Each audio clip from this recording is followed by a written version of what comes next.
नमस्कार, मी कृष्णा मधुकर लोलगे, नांदेड महाराष्ट्राहून बोलत आहे. नमस्कार, मी साक्षी कृष्णा लोलगे.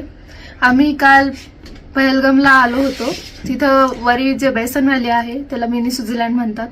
तिथं आम्ही काल होतो जेव्हा ती घटना झाली टेररिस्ट वाली.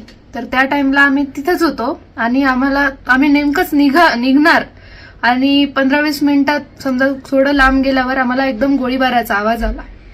आम्ही तातडीने मग खाली गेलो. आमचे जे घोडस्वार हेल्पर आहेत त्यांनी आम्हाला तातडीने तिथून सर केले आणि आमचे जे कोऑर्डिनेट होते, इथले जे काश्मीरचे कोऑर्डिनेटर आमचे जे IT सॉलिडेटनं ज्यांनी हायर केले तिथं त्यांना, ते अहमद भाई आणि अल्ताफ भाई यांनी तातडीनं आम्हाला घेतले आणि हॉटेलमध्ये आम्हाला ट्रान्सफर केले. आणि जेव्हा आम्ही हॉटेलला गेलो आम्हाला कळालं की अटॅक झाला आणि आम्ही जसं रस्त्यात बघत होतो तसं CRPF, आर्मी वगैरे हे सगळं चालूच होते.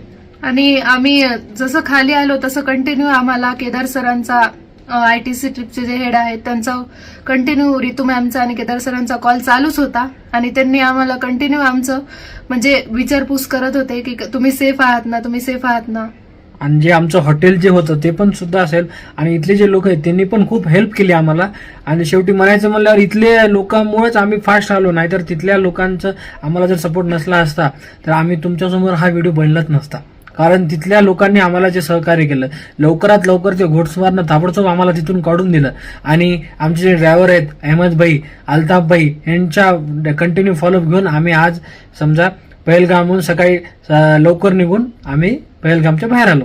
तिथल्या लोकांनी पण म्हणजे बाकीच्या लोकांसाठी खूप हेल्प करायलेत. म्हणजे त्यांनी त्यांच्यासाठी फ्री फूड, फ्री वॉटर असं स्टार्ट केलंय.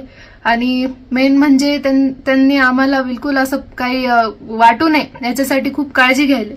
भीती वाटत नाही ना म्हणून कंटिन्यू चेअर करायलेत. काही होत नाही असं म्हणजे खात्री द्यायची काम करण्याचं त्यांनी. आणि आपली जी सेंट्रल गव्हर्नमेंट आहे मोदीजीची जी आहे आपली BJPची, तर त्यांनी कंटिन्यू ते फॉलोअप मध्ये घेऊन आर्मी हे ते सगळ्या जे हे आहेत म्हणजे टुरिस्ट लोक आहेत त्यांच्या कंटिन्यू फॉलोअप मध्येच आहेत. त्यांना नेणं हे करणं. आमचं आताच मी एक न्यूज ऐकली की एकनाथ शिंदेजींनी एअरपोर्टला प्लेन वगैरे पाठवले एक्स्ट्रा. तर त्यासाठी काही घाबरू नये कोणी. पहलगामने हेल्पलाईन नंबर्स पण खूप सारे हेल्पलाईन हे ते चालू केलंय. त्याच्यामुळं म्हणजे कुठं काही शंका वाटलीच तर मग बरेच जण आहेत तिथं हेल्पसाठी आणि आर्मी जागोजागी उपस्थित आहे. त्याच्यामुळं काळजी काही घ्यायचं काम नाही. धन्यवाद.